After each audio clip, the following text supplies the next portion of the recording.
എൻ്റെ പേര് അനിറ്റ്. ഞാൻ കാനഡയിൽ നിന്നാണ് വരുന്നത്. ഞാൻ ആദ്യമായിട്ട് ഉടമ്പടി എടുത്തത് 2019 ഞാനിവിടെ വന്ന് ഉടമ്പടി എടുക്കുന്നത് എൻ്റെ മദർ ഇൻ ലോ പറഞ്ഞിട്ടാണ്. അന്ന് എനിക്ക് ഉടമ്പടിനെക്കുറിച്ച് ഒരു ധാരണയൊന്നും ഉണ്ടായിരുന്നില്ല.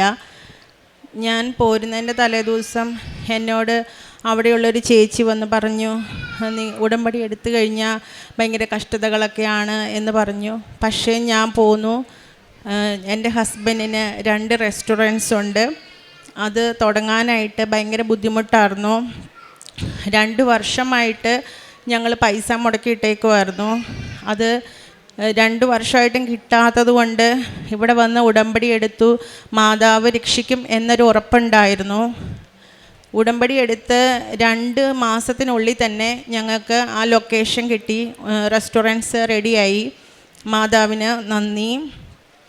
അതിനുശേഷം ഞാൻ ഉടമ്പടിയെ കുറിച്ച് മറന്നുപോയി.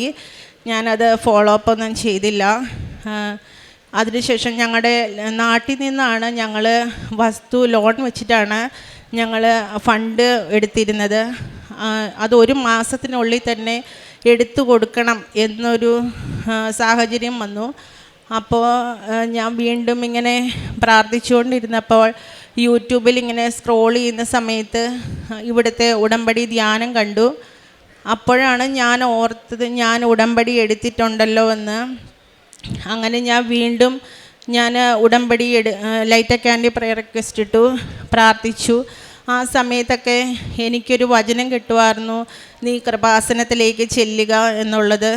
അങ്ങനെ ഞാൻ പ്രാർത്ഥിച്ചു തുടങ്ങിയപ്പോൾ മാതാവ് എൻ്റെ മനസ്സിൽ തോന്നിച്ചു, നീ നിൻ്റെ ഫ്രണ്ടിനോട് ഇങ്ങനെ പറ. അവളുടെ പേര് സഹിതം എൻ്റെ മനസ്സിൽ ഓർമ്മ വന്നു. അങ്ങനെ ഞാൻ അവളോട് പറഞ്ഞപ്പോൾ അവളൊരു ലോണിൻ്റെ കാര്യം പറഞ്ഞു. അങ്ങനെ ആ ലോൺ ഞാൻ അപ്ലൈ ചെയ്തു. അപ്രൂവായി. ഞങ്ങൾക്ക് ആ വീട് എടുത്തു കൊടുക്കാനായിട്ട് സാധിച്ചു. മാതാവിൻ്റെ ഒത്തിരി സംരക്ഷണം ഞങ്ങൾക്ക് കിട്ടിയിട്ടുണ്ട്. ഞങ്ങൾ ഫാമിലി ഡോക്ടറിൻ്റെ അടുത്ത് പോകുന്ന സമയത്ത് ഞാൻ പ്രാർത്ഥിച്ചിട്ടാണ് വീട്ടിൽ നിന്ന് ഇറങ്ങിയത്. ആ സമയത്ത് നീ ഉടമ്പടി കാശ് രൂപ എടുക്ക് എന്നിങ്ങനെ മനസ്സിൽ തോന്നിച്ചു. പക്ഷെ ഞാൻ എടുത്തില്ല. കാരണം എൻ്റെ മനസ്സിൽ അതെങ്ങനെയെങ്കിലും നഷ്ടപ്പെട്ടു പോയെങ്കിലോ എന്നാണ് ഓർത്തത്. ഞങ്ങൾ പോകുന്ന വഴിക്ക് വലിയൊരു ട്രക്ക് വന്ന് ഞങ്ങളുടെ കാറിലിടിച്ചു. ഞങ്ങൾക്ക് ആർക്കും ഒന്നും പറ്റിയില്ല. അതുപോലെ തന്നെ ഞങ്ങളുടെ വണ്ടിക്ക് പോലും ഒരു ചളുക്ക് പോലും പറ്റിയില്ല. മാതാവ് അത്രയും വലിയൊരു അപകടത്തിൽ നിന്ന് ഞങ്ങളെ രക്ഷിച്ചു. മാതാവ് വഴി ഈശോ തന്ന അനുഗ്രഹങ്ങൾക്ക് നന്ദി പറയുന്നു. ഞാൻ ആത്മീയ ജീവിതത്തിൽ ആദ്യമായിട്ട് ഉടമ്പടി എടുത്ത സമയത്ത് പള്ളിയിൽ കുർബാനയ്ക്ക് പോവുകയും പിന്നെ കുടുംബ പ്രാർത്ഥന ചെല്ലുകയൊക്കെ ചെയ്തിരുന്നു. പിന്നീട് ഉഴപ്പി അതൊന്നും നടന്നില്ല. പിന്നീട് ഞങ്ങൾ വീണ്ടും അത് സ്റ്റാർട്ട് ചെയ്ത് ഇപ്പം എല്ലാ ദിവസവും കുർബാനയ്ക്ക് പോകുന്നുണ്ട്. എല്ലാ മാസവും കുമ്പസാരിക്കുന്നുണ്ട്. ഞങ്ങളുടെ ചർച്ചിൽ എല്ലാ വെള്ളിയാഴ്ചയും കുമ്പസാരമുണ്ട്. അങ്ങനെ എല്ലാ മാസവും കുമ്പസാരിക്കുന്നുണ്ട്.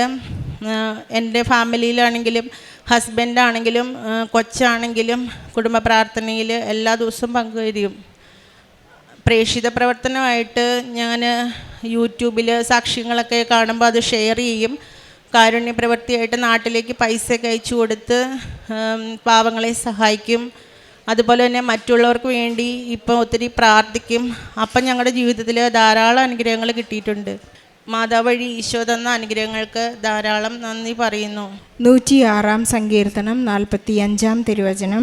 അവിടുന്ന് അവർക്ക് വേണ്ടി തൻ്റെ ഉടമ്പടി ഓർമ്മിച്ചു. തൻ്റെ കാരുണ്യാതിരേകം മൂലം അവിടുത്തെ മനസ്സലിഞ്ഞു. ദൈവത്തിൻ്റെ അനുകമ്പയും മനസ്സലിവുമാണ് നാം എപ്പോഴും ഉടമ്പടി ജീവിതത്തിൽ അനുഭവിക്കുന്നത്, കേട്ടുകൊണ്ടിരിക്കുന്നത്. അനറ്റ് എന്ന ഈ സഹോദരി തൻ്റെ 2019 എടുത്ത ഉടമ്പടി കാര്യസാധ്യതകളെല്ലാം കഴിഞ്ഞപ്പോൾ ഈശോയോടും പരിശുദ്ധ അമ്മയോടും ഗുഡ് ബൈ പറഞ്ഞു. പിന്നെ ഉടമ്പടി ഉഴപ്പിയതിൻ്റെ ഒരു സന്ദേശം, ഒരു സാക്ഷ്യമാണിത്. ജോസഫ് അച്ഛൻ നമ്മോട് എപ്പോഴും ഓർമ്മിപ്പിക്കും, ആലപ്പുഴ വന്ന് നമ്മളൊരിക്കലും ഇവിടെ നിന്ന് അനുഗ്രഹം അടിച്ചു മാറ്റി നമ്മൾ ഈശോയെ മറക്കരുത്, പരിശുദ്ധ അമ്മയെ മറക്കരുതെന്ന് അച്ഛൻ നമ്മെ എപ്പോഴും ഓർമ്മിപ്പിക്കും. പിന്നീടൊരു ജീവിത പ്രതിസന്ധി വരുമ്പോൾ നമുക്ക് വളരെ ശക്തമായി നിലനിൽക്കുവാനും അതിനെ എതിരിടുവാനും അതിനെ ഫേസ് ചെയ്യാനൊക്കെ ഉള്ളൊരു ചാലഞ്ചിങ് കപ്പാസിറ്റി നമുക്ക് ലഭിക്കുന്നത് ഉടമ്പടിയുടെ ഒരു ഉറപ്പാണ്. ഈ മകൾ പറയുകയുണ്ടായി, ഞങ്ങളൊരു യാത്രയ്ക്കിറങ്ങുന്നതിന് മുൻപ് പരിശുദ്ധ അമ്മ ഈ മകളെ ഓർമ്മിപ്പിച്ചു, നിൻ്റെ കാശുരൂപം എടുക്കണം. പക്ഷേ നഷ്ടപ്പെടുമോ എന്നുള്ള ഭയം മൂലം അവർ വളരെ പ്രാർത്ഥിച്ചിറങ്ങി. അവരുടെ വലിയൊരു അപകടമുണ്ടായിട്ടും അവരുടെ ജീവനെ രക്ഷിച്ച ഒരു വലിയ സാക്ഷ്യം മകൾ ഏറ്റു പറയുകയുണ്ടായി. നാം എപ്പോഴും നാം ഉടമ്പടി എടുത്തു കഴിഞ്ഞാൽ ഓർമ്മിച്ചിരിക്കേണ്ട ഒരു കാര്യം ഇതാണ്. ഉടമ്പടി എന്ന് പറയുന്നത് ഒരു നിസാര കാര്യമല്ല. മറ്റുള്ളവർ പറയുന്നത് പോലെ ഇതൊരു വലിയ സംഭവം തന്നെയാണ്.